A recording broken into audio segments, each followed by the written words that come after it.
Hello, gentlemen. Good afternoon, or I should say, mixed afternoon, judging by your World Cup squad and comparing it with ours. We are talking about, of course, India versus Australia and their respective World Cup squads for the T20 World Cup 2024 happening in the US in a couple of weeks' time, or possibly 3-4 weeks out. Um, Let's talk about India. You people announced the squad first, and you're probably exiting the tournament first as well. So I feel we should dig in, figure what's going on there, whether you have I decided. think you spoke a little too much too soon, Kriska, but let's hear it from the India fans. Dibbly Dobbler, Bantofu, go ahead.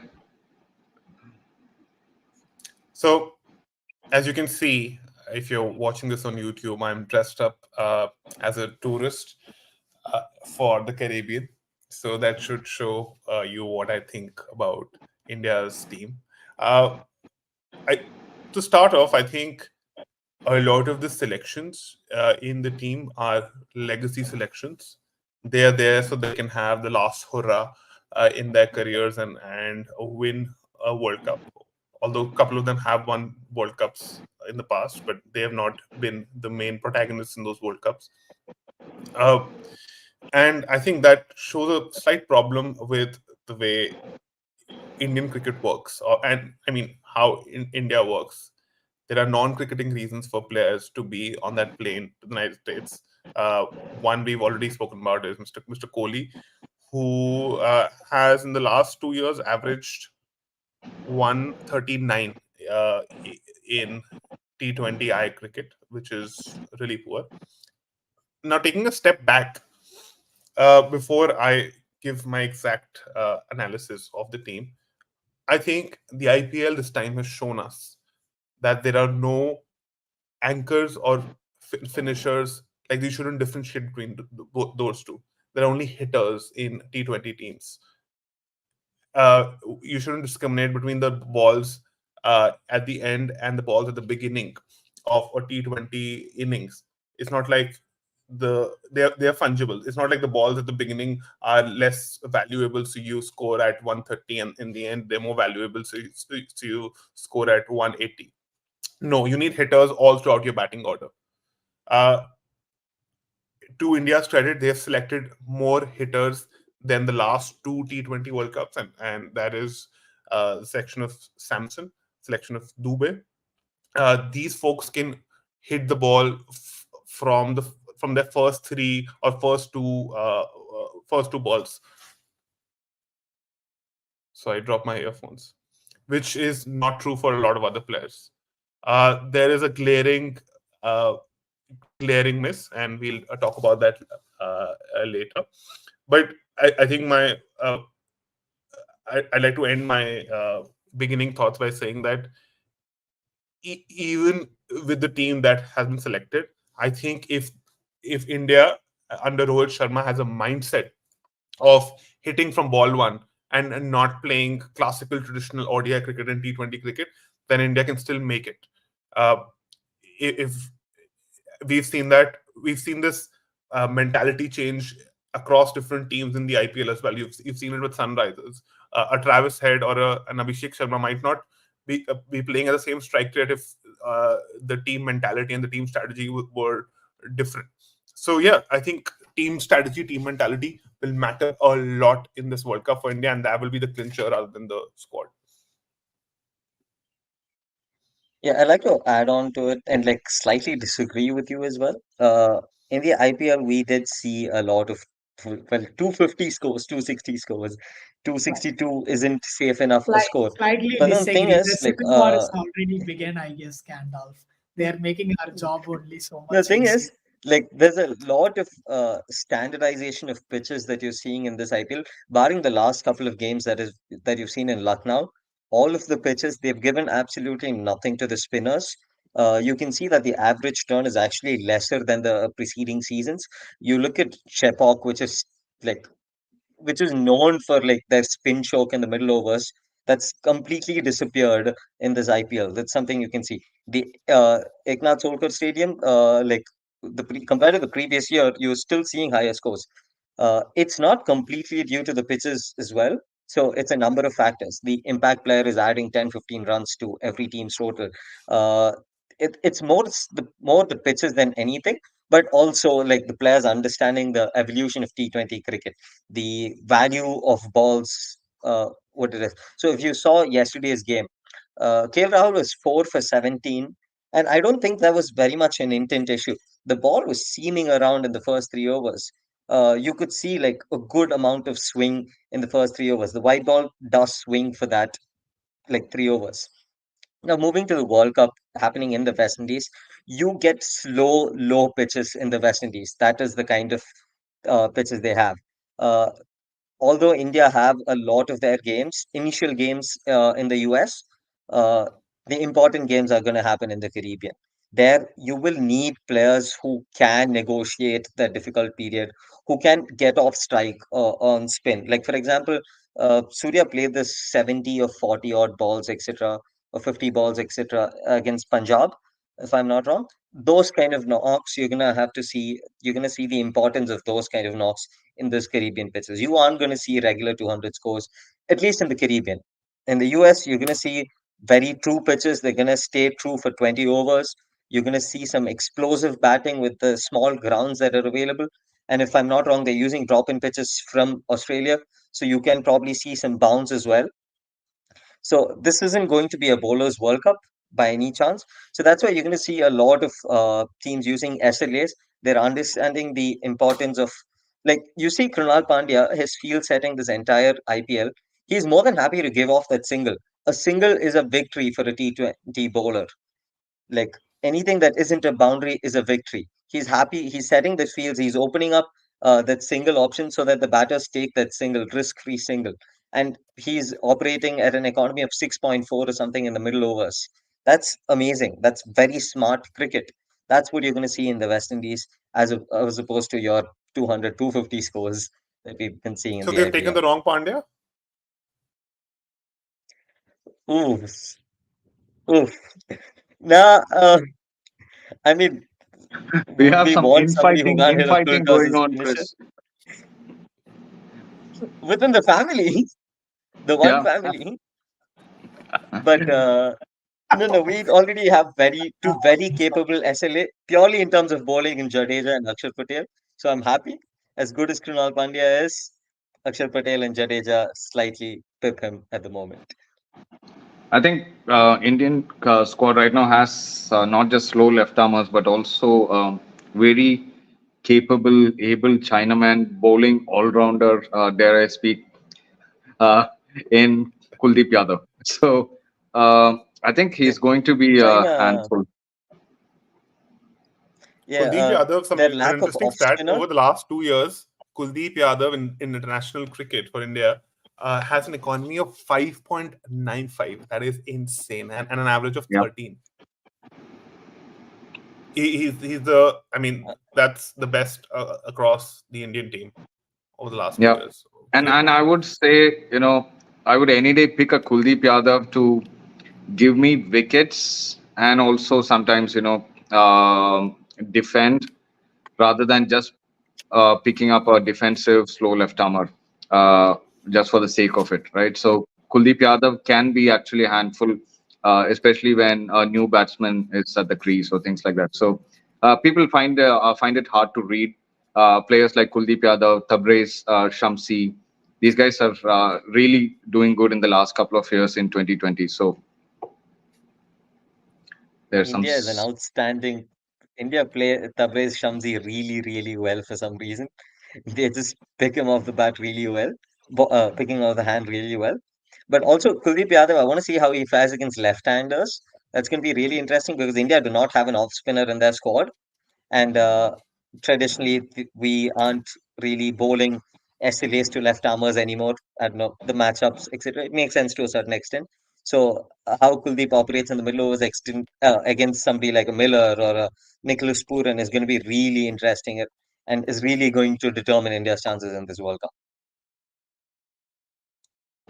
Yeah, I think we have had fairly good overall views about the squad. Time to probably discuss about a potential playing 11 in most of the games, regardless of the pitch conditions. What would your 11 be? I mean, we need not go around the room just for, the sake of it, and to save time as well. We'll probably discuss the usual suspects. At the top, it would be Rohit Sharma and Yashasvi Jaiswal. Is that right? Can we Or do we? pull up the squad? Yeah, there's the squad. We can look at it two ways. Do you want the 11 that we want, or do you want the 11 that is likely to play? That is most likely to play. The pragmatic, yeah, the Yeah. pragmatic, likely to play 11. Uh, I mean, we can talk about the 11, of course. But then after that, I want to talk about one glaring miss. So, but let's go over the 11s. Yeah. Yeah. We always like talking about the elephant in the room first, but let's take the elephant towards the end, uh, Yeah. which is also the title So, of another one of our episodes on Virat Kohli. So we'll discuss about that. But yeah, let's start with Rohit Sharma and Yashasvi Jaiswal. I think yes, Rohit Sharma, Jaiswal. that's locked. Jaiswal has Yeah. a strike rate of 160 over the last 2 years in T20I cricket. Then we have, I mean, if you keep Virat Kohli in the 15, you cannot not have him in the 11. It's Yeah. impossible for non-cricketing reasons to drop him.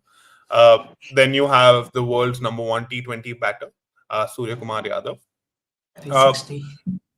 I would pick Sanju Samson next over Rishabh Pant. Rishabh has shown that he can come back and hit, and I'm really happy for him. I'm a huge Rishabh Pant fan, especially in Test cricket. Really happy that he's doing well in the IPL and he's recovered from a horrible injury. But I think Samson is the incumbent. He's a more mature batter than Rishabh Pant. He comes in for me at 5. Shivam Dubey I, at I would 6. I I would then pick Shivam Dubey at 6. And I mean, I think what's more important is the players rather than the order, because the order is usually fluid in T20 cricket. So again, depending on the matchups, Dubey can come in earlier for the spinners. So yeah, 6th batter Just a quick is Dubey. interruption there, interjecting for Dubey. Do we have any track record on Dubey, or are we speaking purely from recent memory of his performances in the IPL? A mix of both. In the last couple of years, Dubey has been really good against spin. He's also shown it briefly for India when he came back in a recent series. I can't recall which one, but just before the IPL, he was selected, and I think he smashed a couple of good scores. Was it against Australia? Not sure. And I think He played if the I were Asian Dubey, Games. I would be right now just chasing Dwayne Bravo in the CSK support staff and asking him how to bowl in the West Indies. He definitely needs to bowl 2 overs, and he has the best person in his CSK camp, which is Dwayne Bravo, to help him out, coach him on how to excel with his dibbly dobblers in the World Cup. Cool. So, Cool. more on that, Shivam Dubey, like his international record isn't too bad either. We might have think he failed, etc., because we don't have such a great memory of him, but he averages close to 40, striking at 145. And we have to understand that he hasn't been given a proper role in the T20 setup yet. Ideally, there'll be much better role clarity, which is something we've seen under the Rohit Dravid management as well. There is a lot of role clarity that is given, especially in the One Day World Cup, that we just faintly remember. Yeah, so if Shivam Dubey gets that role, he isn't your out and out finisher who's going to play over number 18 and 20 and hit the paces. While he has developed that ability in this IPL, that's not his role. His role is to take on the spinners and the middle overs. Uh, but the problem lies with how Shivam Dubey and Hardik Pandya currently have very similar skill sets. Dubey might be better at taking down the spinners, but Hardik, purely based on current form or like recent trends, has not been able to time the ball off the middle for the fast bowlers and the death overs. But he's still got it against the spinners. He can strike it well in the middle overs. So they kind of have the same entry point. India lacks a finisher. India lacks a pace hitter. That's where we have to talk Hmm. about the elephant in the I, room, which we'll I save for wonder later. So yes, if you could have done 6 anything and 7, different. I'm guessing. So, I wonder who do they have as a pace hitter? It's anybody who strikes the ball at 170 in our team. Average is over 50. Can't 89 remember. actually. But the selectors can't either. I would go at But yeah, I would go with Pandya at 7, purely because I think the pitches in the Caribbean will be slow. If he balls a test match line, I think he'll be quite effective there, and I think he's shown capability of doing his that. And cutters are gonna uh, do a lot. yeah, and then at 8, I would like to extend the batting order and have Akshar Patel instead of Jadeja. Akshar Patel is a vastly superior T20 player than Jadeja over the last 2 years. It extends our batting. And then for me, and feel free to disagree, Rehan. For me, then after Akshar at 9 is Kuldeep, then Bumrah, and then Arshdeep. So you have 5.5 bowling options, I would say, with Who Dubey was your coming in, 11th and man? Arshdeep. Arshdeep. He's Arshdeep. the incumbent.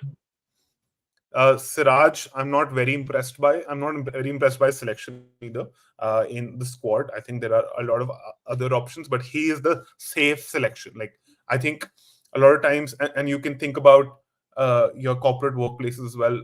Folks are selected because they are familiar. They are from, say, your same institute, or you've spent a lot of time with them.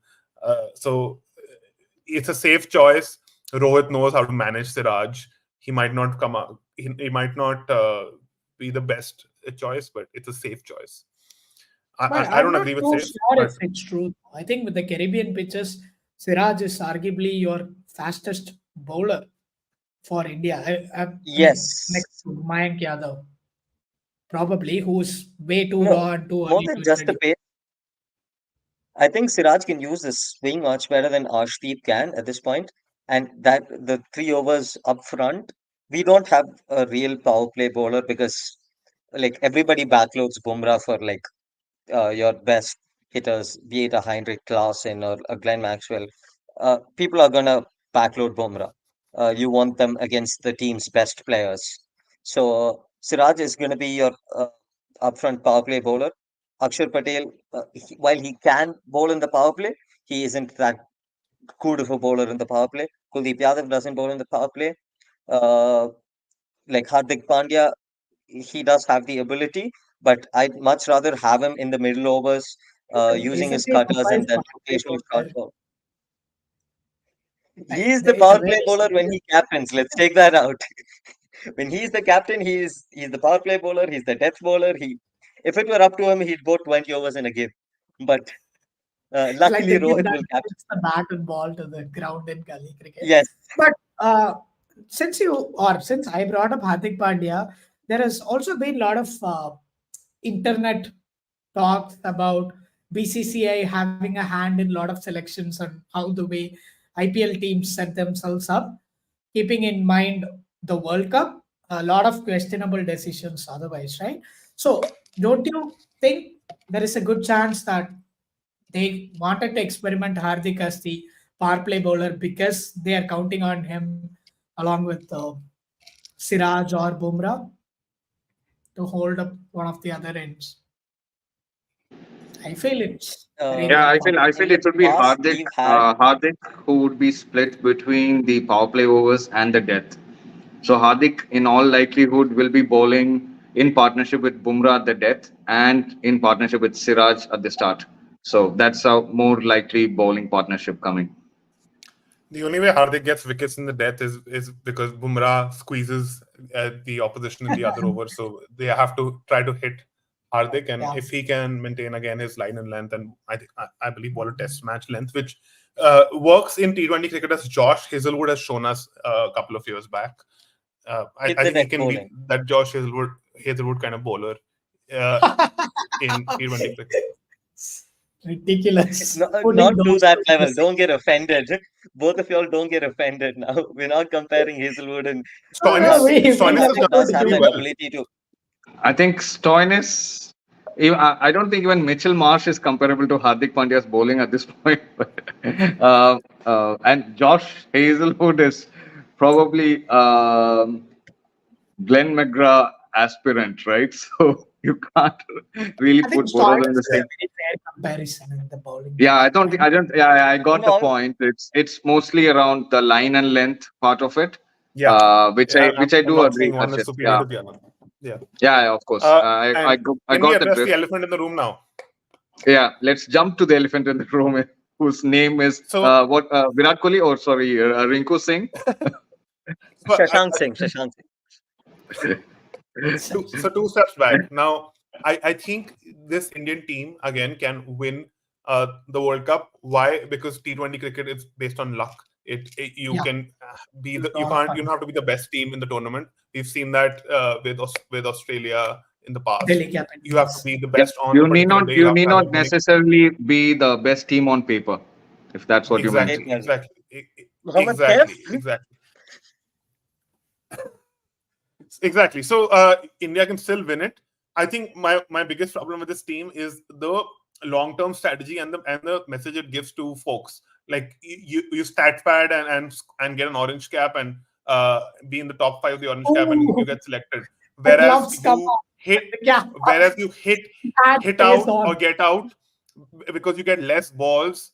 And I mean, of course, a hit out or get out strategy will not always be successful, but that's what it is, and that's what's needed in T20 cricket.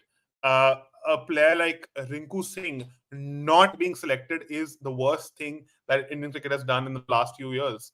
Uh, Rinku Singh averages 89 and strikes at 176 in T20I cricket for India. No other player comes close in the last 2 years. I mean, Surya Kumar Yadav does come close, to be honest. But it's Rinku Singh at 176, Surya at 173, and then Yashasvi Jaiswal at 161. So you can see the gap between the best Okay. and the rest. See, Uh, Archit, this is my question to you. hmm. Who are you leaving out? Obviously, I don't think this comparison between Rinku and Kohli is very fair to Kohli, because I think the kind of batting depth that India has, his anchor role is actually going to be really important. Unlike RCB, where you don't have power hitters Yeah, from the other. So Uh, yeah, Virat I and think I let Kohli. me think answer that before the, Rehan jumps in. I know he has an answer. So okay, as I mentioned I earlier, I don't have think no idea the what this is. anchor and the finisher are the right ways to think about T20 batting. I think it should be hitters. Hitters should be at all batting positions from 1 to 7, and uh, you would. And I think it doesn't matter if somebody can anchor. You think Rinku Singh cannot come in at 3 and hit the ball for ones or twos? You think he can't do that? He can I do that. actually do. He can do But that. But nowhere better than Kohli. can the person who went for Rinku Singh, can he smash at 176? No, he can't. So I would leave out Virat Kohli for sure of this Wow. team, and he that clearly is brings in there the for question. non-predicting reasons. Yeah, that But Rehan brings has the a different question. answer. Archit, Yeah, I want before moving to Rehan, Chris, if I Yeah. can just make one. So that brings the question. Since you mentioned that T20 is all about hitting, and then you have to bat really deep. How deep does India bat here in with this squad?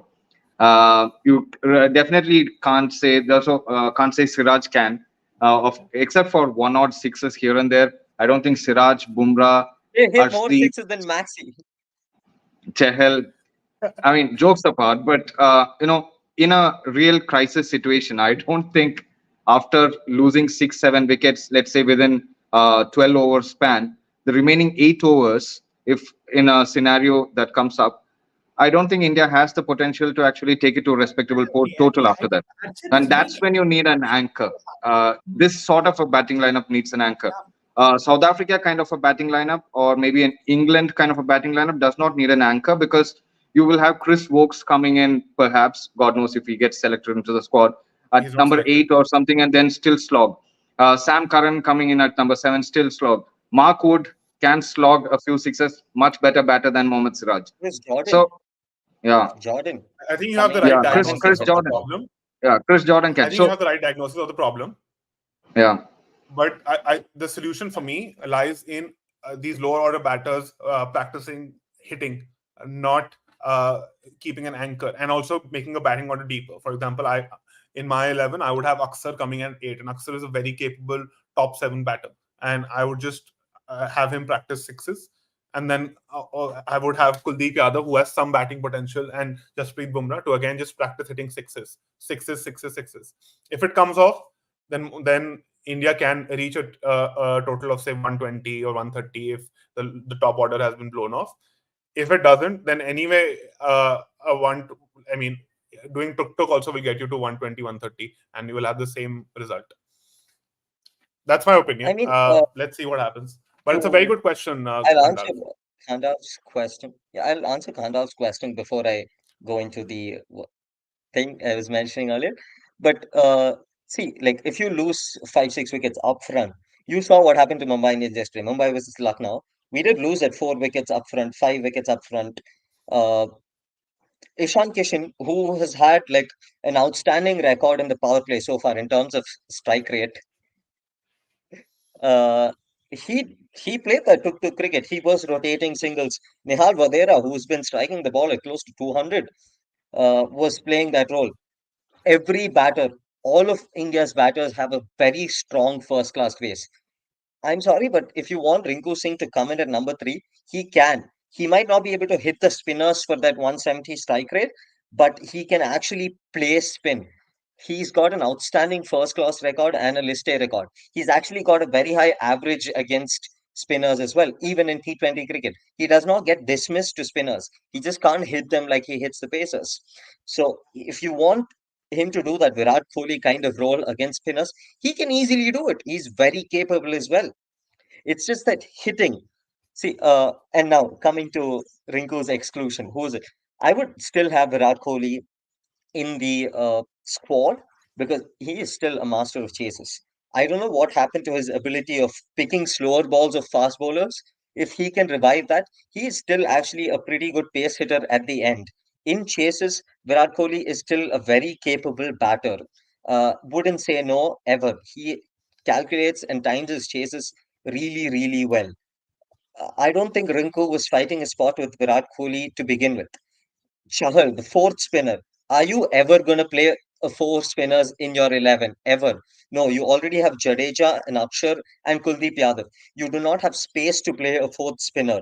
You will have to compromise on. You will want Hardik to become your second seamer, which he is not good enough to at this point of time.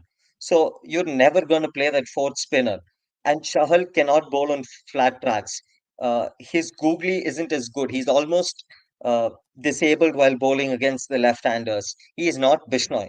First of all, it should have been Bishnoi instead of Chahal to begin with. But we do not need a fourth spinner in that squad. Rinku Singh, day in, day out, should have been there instead of Uh, that. You're and three always going to, SLAs the is squad will always have two too keepers. many.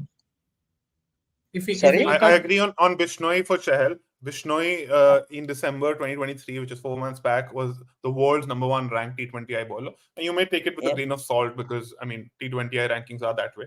yeah, But he was rankings. Yeah. also the man of the series against an Australian team in a T20I series. And for a bowler to get a man of the series in T20Is, that's pretty amazing. And he's the incumbent. And Chahal has been pretty decent in the IPL, but he hasn't been drastically better than uh, somebody like Bishnoi over the last 1 year or so to have been selected.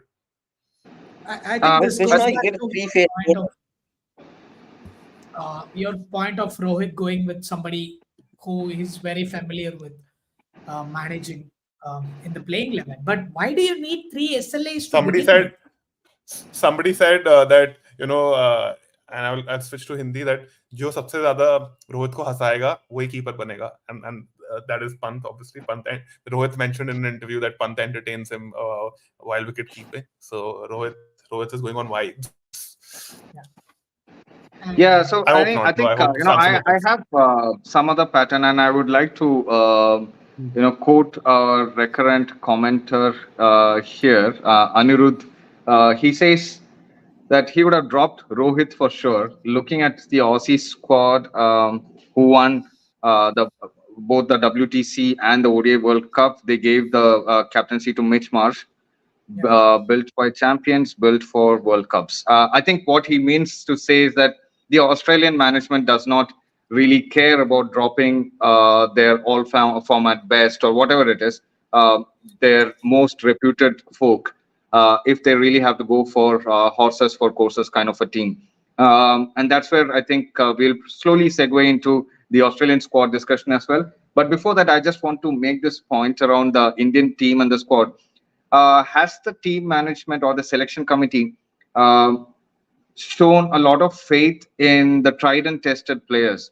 It seems like they wanted to keep it safe and play it safe for a big tournament, and that big tournament focus is what probably made them decide Virat Kohli getting in or a Rohit Sharma getting in place of, let's say, a Rinku Singh or someone else, like a youngster, right? So I think they would have gone for that. Like Kohli obviously has this knack of performing in big tournaments against the biggest opposition on the biggest stage, especially while chasing and things like that. And I want similarly with Rohit Sharma, he's a proven performer. So yeah, yeah, I want to take this before the Indian fans jump at this. And let's not forget at the end of the day, T20 is about money and going global and introducing new fans. I think this is something that we have been talking offline. And the World Cup being in the US for the first time ever, that is definitely played into a lot of these selection calls, right? So it doesn't matter. I mean, of course, the bigger and more important question to ask is should it be that way? But somebody like a Rinku Singh, for all his performances on the field, nobody is going to tune in to a game for Rinku ahead of a Virat Kohli. So certain players like even Rohit Sharma that Anirudh brought up, these are, to quote Archit, who takes the example of corporates, right? So these are the safe products that they know that will fly off the shelf and they were always going to be included. The question is the intent. Like he said, what and like our title says, what do you care about more? The World Cup. This is the same Indian team that for all intent and purposes kicked out your Sachin and Ganguly and brought in a team led by Dhoni in 2007. Now No, is the sorry, they best actually time. opted out.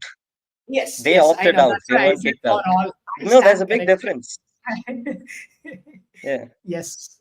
Okay, they opted out. But Archit, you're on since mute. 2007, this is the best time where India could have done that. Bring in the young blood. Let's phase out the older players. But they opted for a very conservative approach, which is puzzling given the remarkable success they had last time out, right? So I don't think India is going Which to success are you talking about? 2007. I know it's very far away, Oh, but you have a blueprint where senior players who were thought to make the team, they didn't. You took a young team, and I believe it was again in the West Indies, if I'm not mistaken, in 2007. And South that's what Africa. South Africa. South Okay. Africa. That's what India should have done, but they went with a more conservative, marketable team, I should say. And I think you will No, suffer from not it. just in terms of marketing. I'd actually disagree with you. See, you look at opening options. You want to drop Rohit Sharma. Okay, you drop Rohit Sharma. Who's the next best opener out there? If you look at purely based, Shubman Gill's too slow. He's still their anchor. Ruturaj Gaikwad is day in, day out an anchor. Abhishek Sharma is your most obvious player. But purely based on this year's IPL, you cannot select based on this year's IPL. The tracks have been too Yeah. good to be true. Abhishek Sharma is a spin monster, just like Dubey. I will give you that. But he struggles way too much against the moving ball. He will get dismissed more times than not. There is a reason SRH tried him at three than opening. So Rohit Sharma, if he can replicate what he did in that one day World Cup, just that power play blitz, and he has the ability and he has the shots as well.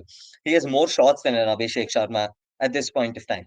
Uh, he is taking on his negative matchups as well. So you look at that game against CSK, 100, before he had that slowdown, he was actually trying to hit boundaries off of Jadeja. Even if he had 1-2 dot balls, he was trying to take on that negative matchup. Ruturaj Gaikwad has that obvious uh, issue against the moving ball as well. There's a reason they demoted him to number 3 and put Rahane up top. So you should see who would replace them ideally. Abhishek Sharma is just not ready for a T20 World Cup just yet. He would be a good number 3 Yeah. post the T20 World Cup. He would walk into the 11. I'll give you that much. He'll be better as a cricketer as well. And look at Virat Kohli. You look at the two T20 World Cups that went by, the one prior to the last one, sorry, 2014 and 2016. He was a player of the tournament. He is a bank. He will hold one side true.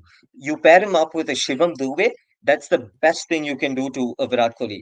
A Shivam Dube, the other side batting with Virat Kohli, he will destroy spin. All Virat has to do is rotate the strike, and who better than Virat to rotate strike, right? So if you pair him up well, you can actually do amazingly. And the like India have selected a pretty good squad with the available resources. They haven't gone for those like IPL thing. Like for example, selecting a Dinesh Karthik really would have been in the cards for everybody. Uh, you could argue that Rishabh Pant is purely being selected on this basis, despite his poor returns in T20 internationals. But they didn't actually go for purely IPL selections. Uh, Natarajan, Sandeep Sharma, all of them are very just IPL products, and also they're purely death bowlers. You want somebody up front who can swing the ball. Sandeep Sharma does have that ability. Natarajan, you could say it's purely he's just nailing his in form. When he's out of form, Khalil can do that. you don't know what's happening. The same thing with Siraj. Sorry.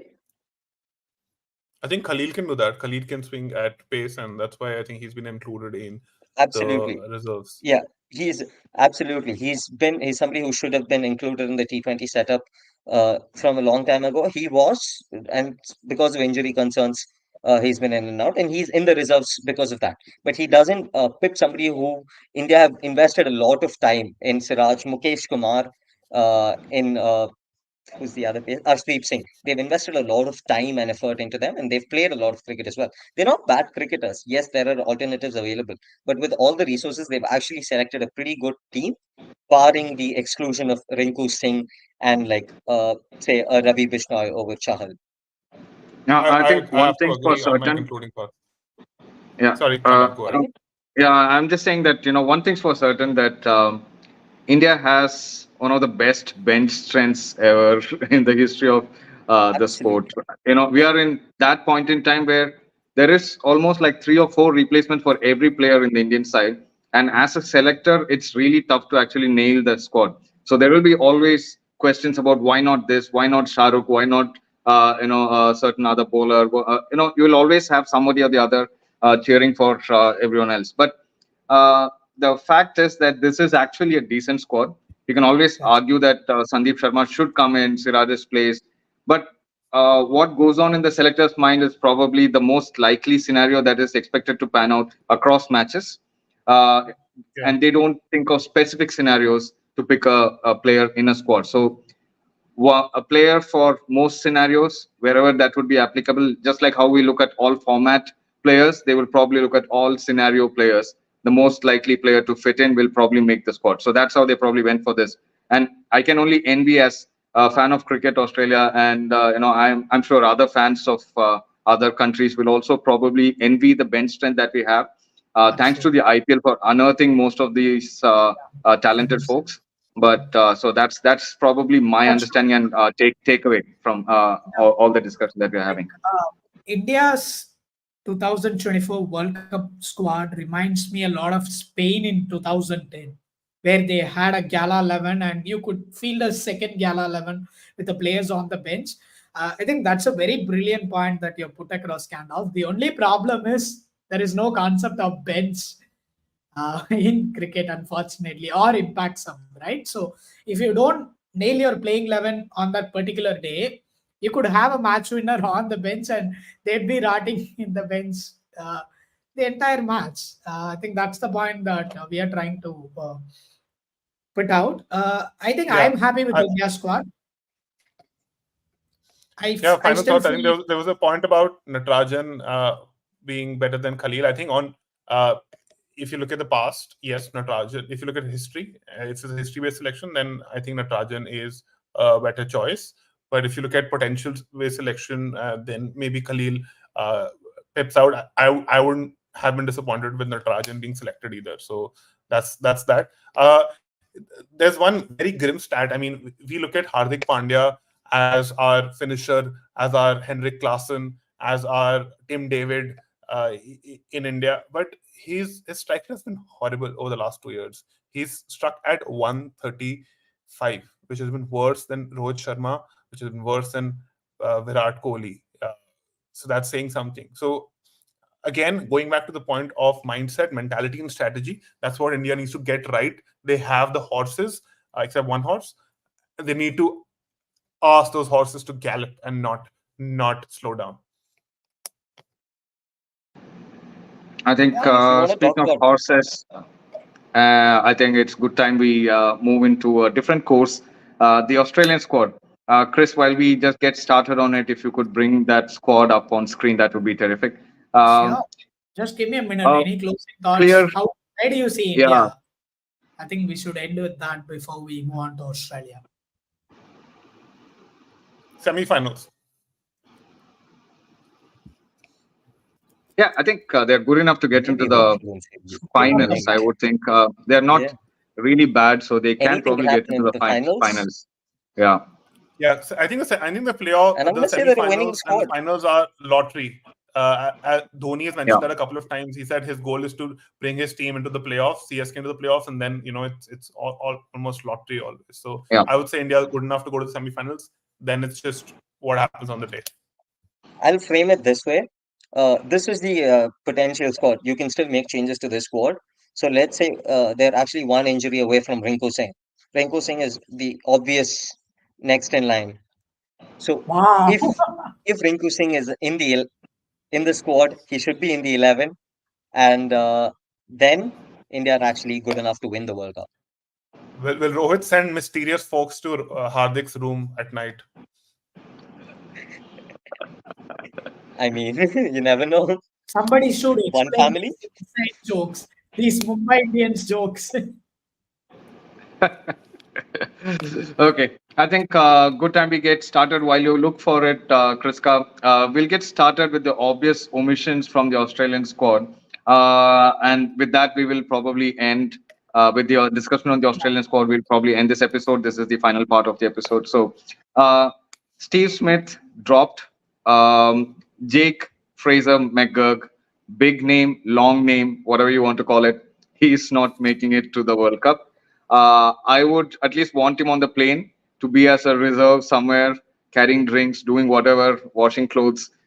But in case someone actually falls sick or something due to jet lag, he can at least make the 11. I think he is the Rinku Singh there, who just probably didn't make it.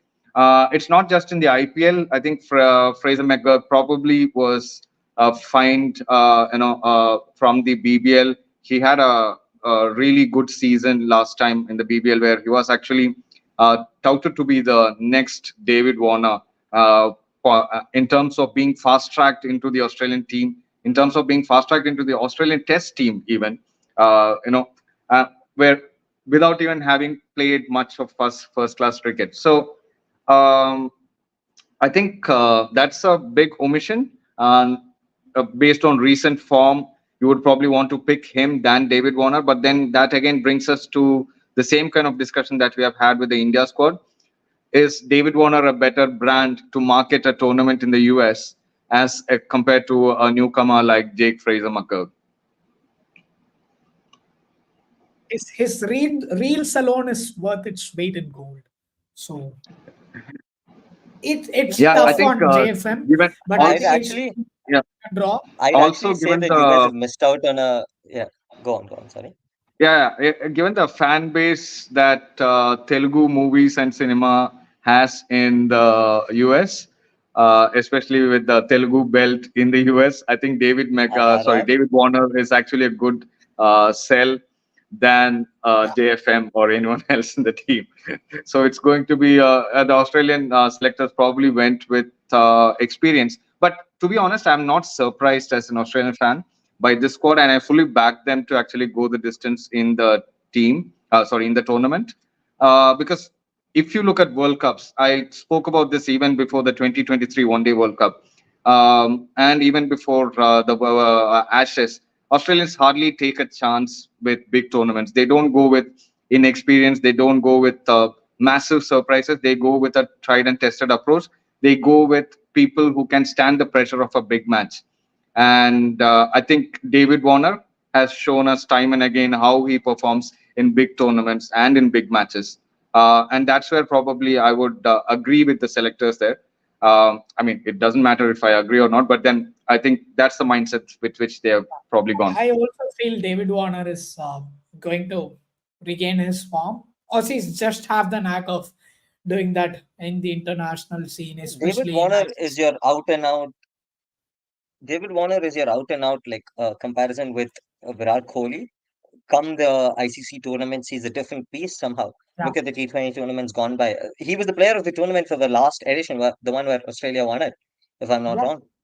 Uh, he's an absolute force. And in the Caribbean pitches, I think he has actually a great back foot game against spin, which would be really, really good. Jake Fraser McGurk, yes, he did take down the spinners in the IPL, etc. But I think he still has that weakness against spin, which he has a lot of time to work on. He is very, very young. He's won too many T20 World Cups that are gonna come by. But then the thing is with Jake Fraser McGurk, you'll have to understand that then Marsh cannot bat in top three. You'll have to. So Travis Head is undroppable. You'll either have to have him instead of Warner or Marsh in the top order. Marsh cannot bat below three Three. because He's our he's number kind of disabled against spin. He needs to be facing as many fast bowlers as he can. And at five, ideally, you have Glenn Maxwell. So Jake Fraser McGurk needs to be in the power play. You pair him up with Head, then you have to drop Warner. But do you drop Warner in an T20 World Cup or any World Cup? Leave the swan song bit out of it. Warner is very much like a bank when it comes to these ICC tournaments, much like your Kohli.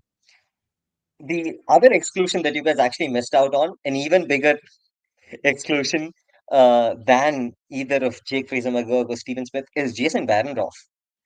He is your out and out power play bowler. He's been doing pretty well for the limited chances that he did get for Australia as well. Now, if you look at like the squad's pacers, you have Pat Cummins, Josh Hazelwood, and Mitchell Stark, and your Adam Zampa. That's a quartet across teams. Uh, None of them are like out and out power play bowlers.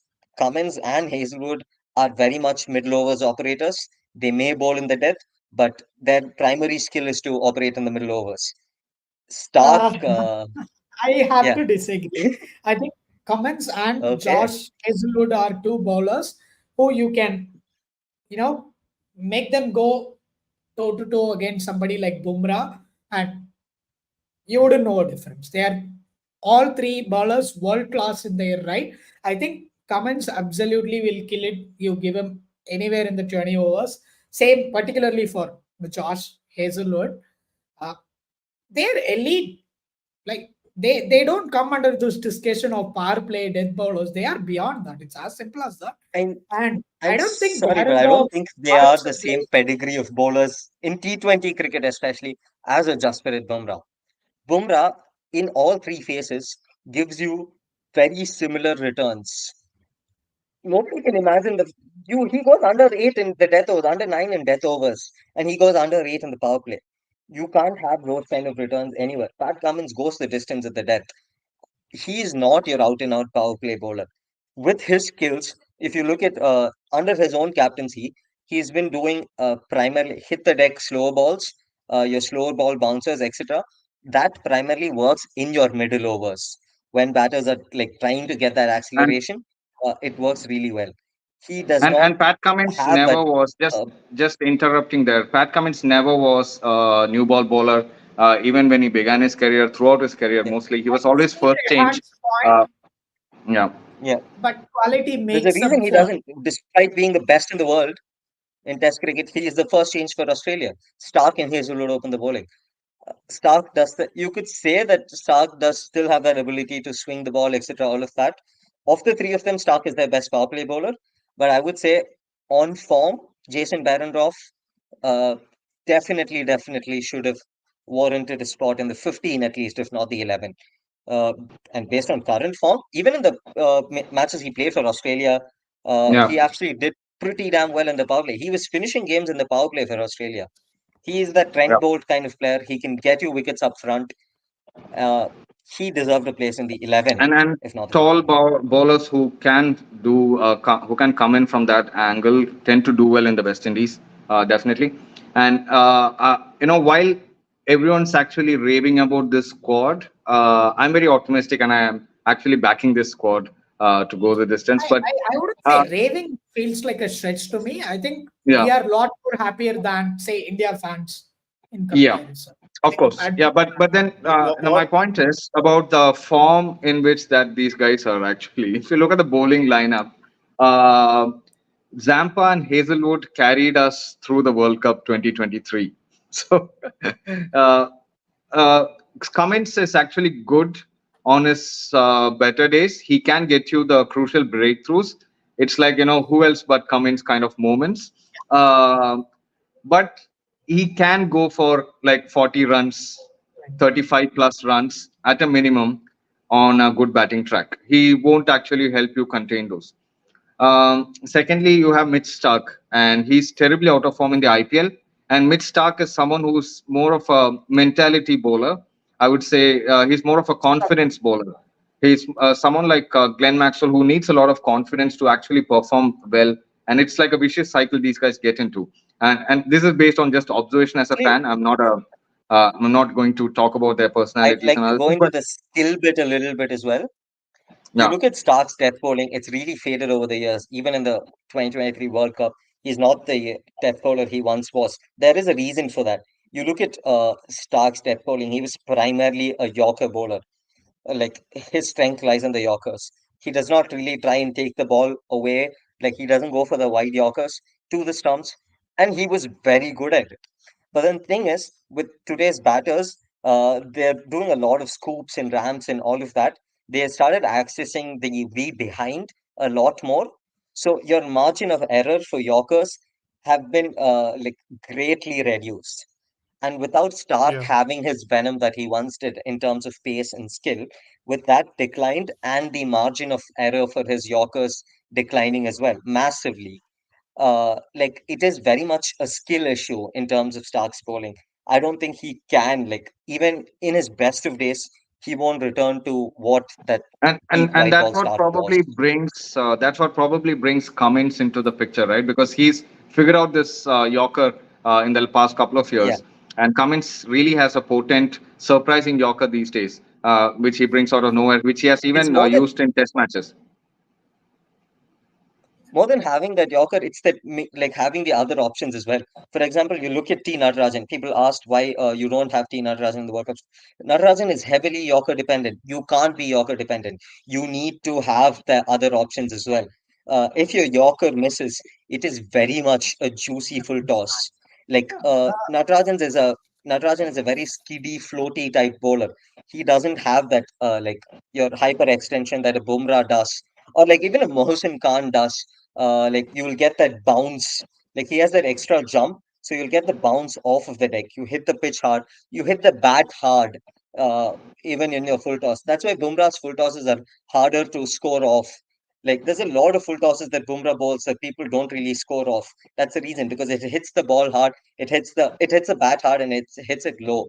So you can't really score off of it, as opposed to your Stark or your as opposed to your Stark or your Natarajan. Cummins mixes it up well. His primary skill right now is that slower balls into the pitch. Yeah, Archit.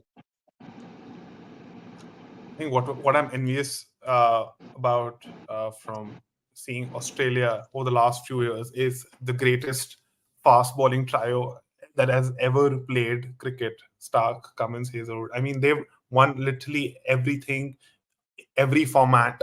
It is absolutely insane, and it's not like the three batters who hardly get injured. They're three fast bowlers. Fast bowlers, we all know how prone they are to injury, and despite that, these three have done it everywhere. Now on Cummins, I love how Cummins reinvented himself in limited overs over the last couple of, not couple of years, probably the last year. Uh, you either die a fast bowler on slow pitches, or or live long enough to see yourself become a Dorta Hua spinner, which Cummins has successfully done in the IPL and also in the final of the ODI World Cup. It was a slow pitch.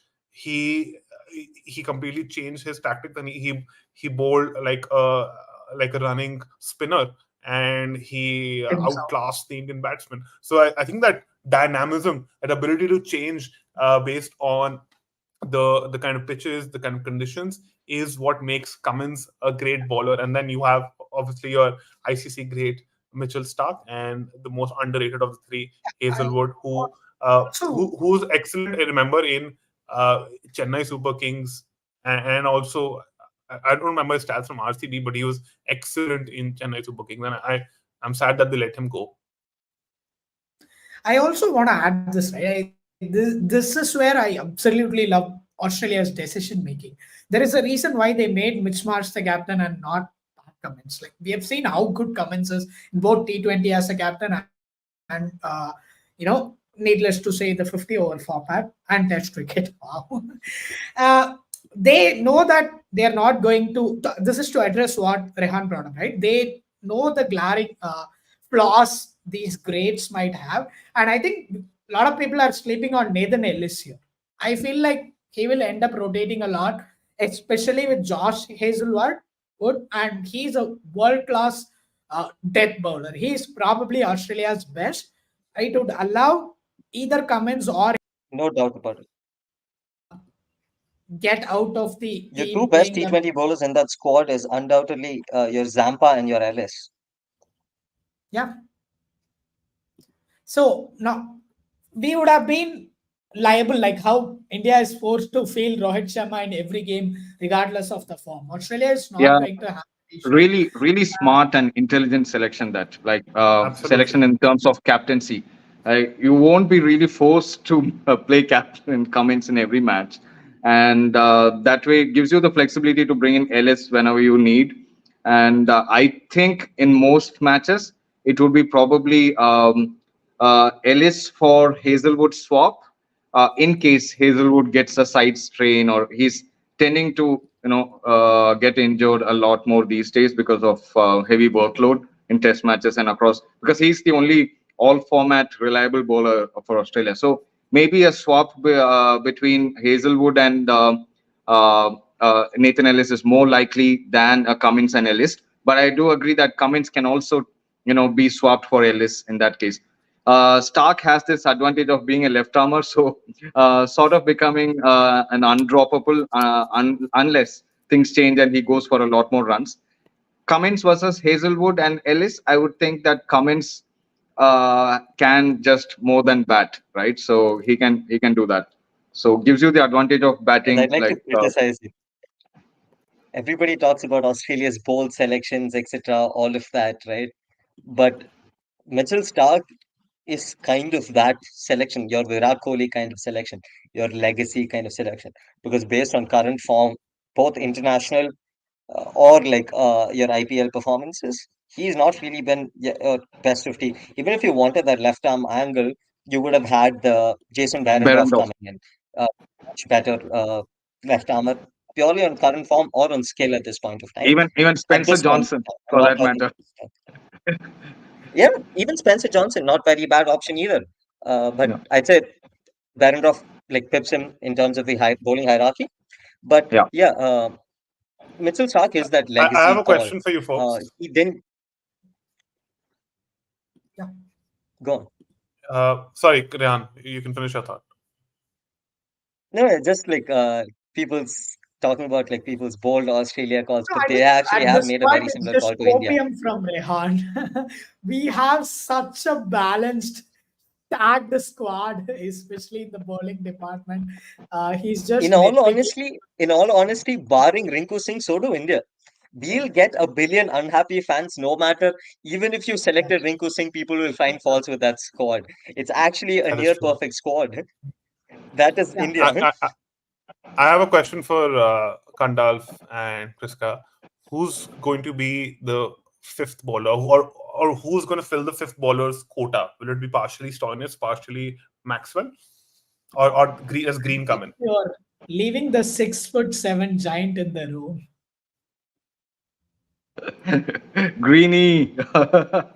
Cam Green. Does Green get in the 11, the first 11? Yeah, I mean, Green Yeah, definitely gets in the 11. I think he's a sure shot. Tim David, Green. So let's probably look at the 11, right? Let Australia me 11, right? Yeah. bring this squad picture up back again. I think David Warner, Travis Head opening, Mitch Marsh first drop. Everyone agrees, Yeah. I guess. And then Yeah. post that is where the entry points will differ based on what stage of the game we are in. So it could be after that, it could be Josh Inglis, Maxwell, or Green, depending on who's coming. So that makes it like 5-6. And then Tim David, Matthew Wade at 8. That's a deep batting lineup. So Yeah. Matthew Wade at And if, 8. Yeah. yeah, Matthew if Wade is English, our Aksar Patel, basically. yeah. So So I'm just wondering if Matthew Wade will play as a non-keeper. But given the age and time in his career, probably Inglis would play as a non-keeper, and Wade would prefer being behind the stumps. I mean, good in you'd good pick way. He has Stoinis done that. over the two? So Sorry? you'll pick the That's keepers over Stoinis? Yeah, that's purely because Cam Green does that role well for them.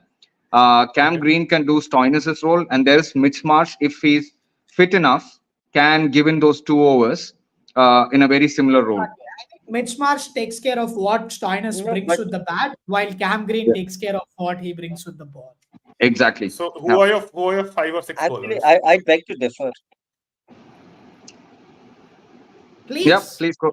Sorry. Okay, I'd beg to differ because Stoinis and Cam Green are vastly different kind of bowlers. Cam Green, off late, started uh, that short of length bowling, hit the deck sort of thing. He's working more on bounce. Stoinis is predominantly out and out your cutters, slow balls, etc. All of that stuff. And Taunta also spinner. English, he is a top order batter. Him playing that low, I don't think he has that hitting ability. They're going to play one keeper in Matthew Wade at 7 because you need your bowlers as well, right? So they only have going to have one of the two. The other is just an injury backup. Every team is going to have two keepers. English is just very out of place that low in the order. I don't know if Cam Green will start. I don't think I feel the same way.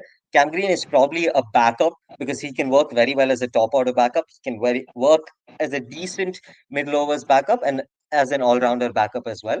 But I don't think Yeah. he has the same pedigree of bowling in T20 cricket as a Marcus Stoinis does have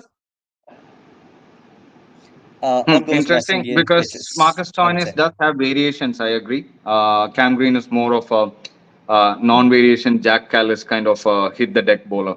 I think they I totally agree with that. But one point on Inglis. Inglis did not open the batting for Australia in the One Day World Cup that happened. He predominantly batted in the lower middle order. middle order. So and he showed us that he's also very much ready to be adapting to situations. We saw in the semi-final against South Africa, and he's pretty good decent against spin. He's not the best player of spin, but he's decent against spin. So you never know in case Maxi and Inglis, we spoke about Shivam Dubey and Virat Kohli being partners. Maxi and Inglis or Maxi and Tim David, these guys could be pretty lethal towards the last seven I overs think or we can so. go back and answer. These folks do have a point. I think we just named like 12 players in our squad in our excitement. But I do think There's Cam no Green. impact player. Oh, really? I just assume because the richest and the most popular league in the world has. Yeah, but I think in all honesty and looking at it practically, Kriska, good call out that we were very overexcited. Yeah. uh, I think one of Inglis or Wade Ashton would Agar probably is just play. Yeah, one of Inglis or Wade would actually play as a keeper. Wade will probably be the backup, just like he's now for Gujarat Titans, I think. Saha is the keeper, right? First choice. So Wade would be the backup, although Wade helped Australia win the win their first ever T20 World Cup. Very instrumental. I would say Um, English would be the backup because purely in terms of hitting ability, Yeah. either of them, like whatever keeper they play, they're going to be playing at like 6 or 7. I don't think they're going to play higher up than that. And yeah. in terms of hitting ability, I would say Wade outshines English. So I'd say Hmm. Wade starts, and you're going to need a strong SLA in West Indies, if not in US. And I think that's where Ashton Agar is going to come into uh, the thing. So Ashton Agar and maybe Stoinis interchanging between the two. Yeah. And And I think that's why I like this squad because Chris, I'll just finish this point. That's why I like this squad because I feel that most of them can actually bat. Like Ashton Agar can bat. It's almost like except Josh Hazelwood, who also can bat a bit. I think we almost Somehow. have a full power packed team, and that's exactly where Steve Smith missed out because he really can't really fit into this squad. the fact We're that we almost have badly touched Steve Smith's absence yeah, shows how sorted this squad is. And yeah, I yeah, agree with Rehan. I think Wade might just get the nod ahead of Josh simply because of the SLA point he brought in, right? Every team is going to yeah, have an SLA, and him being an aggressive left-hander that will really help out Australia. And I think Cam Green gets a nod ahead of Stoinis because he's just versatile. If you lose Mitch Marsh, he can just come in and do that number 3 or number 4 role uh, to get Australia out of the tricky His situations. long I think levers he's will help against spin as well. I'll give you that. You guys just like Cam Green, like just the idea of Cam Green, like he's the next Jack Callis. He should be there in every format. he's the future. He's the future. He, We have a player like Cam Green in every generation who we hear from the background all the time. Like Michael Clark was one, and then came yeah, Steve Smith, and then now it's Cam Green's turn. So No and doubt about the I'm fact glad that he's Steve going to Smith be is a not three there. format batter. Sorry, go. I couldn't No, catch you, you go on, Rehan. go on. I was saying that there can only be one Bradman in the T20 World Cup, which is Rizwan, according to Shaheen Afridi. So I'm glad there's no Steve Smith. yeah, so let's wait for the Pakistan Yeah. score and the rest of it while it comes. But overall, I think let's close with this with final thoughts. I think this is a great squad. Squad on squad, I feel that Australia has a slight edge on India's squad. The two squads that we discussed today. Although is definitely not a bad squad at all. It's and a simply decently because it's very balanced. You know your 11. exactly. Yeah, I and mean, the same applies guys, for Australia. For we the talk about Australians, India, Australia squads and everything, and like South Africa is slowly cooking in the side. They have yeah, like some batting It's power. okay. Let them cook. We'll kick them out of the yeah, kitchen when it's semi-finals time. yeah. When it's semi-finals, they will know Netherlands. their place and we'll know our time. And I think this Australian squad also reminds me to an extent of how England used to be, where everyone except James Anderson could actually bat, and that's the kind of batting depth which will probably decide where this World Cup would actually go. And Australia, South Africa, these are really insanely talented batting squads with good mix of all-rounders as well. So who can bowl in their high 140s.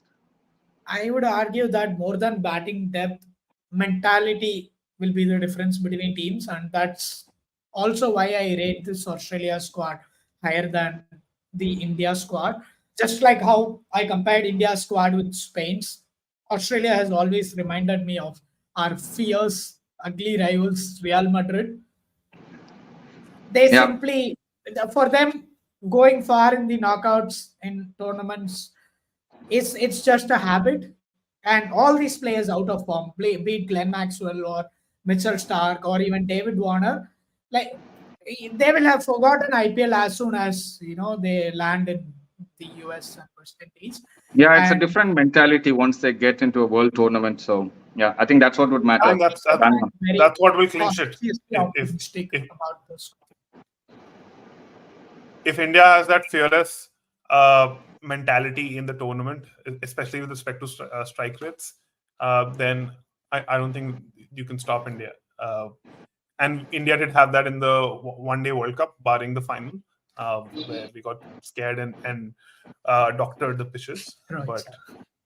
All right, let's get to those controversial topics on another episode. But thanks a lot, gentlemen. Thank Kriska, the Yes. Bantofu, and Bibli Dobler for joining us for discussing India and Australia squads in detail. Khandalf, I do want Where to call out. I think we Mhm. ended up doing a really long episode, so there is a good chance that we might end up splitting this between the India squad and the Australia squad in the next couple Absolutely. of days. I If think somebody's if we had the time and chance, we would have probably spoken for another hour. So we'll definitely split these episodes up and put it up there for your viewing. We definitely think that the other squads would be coming up in the same week.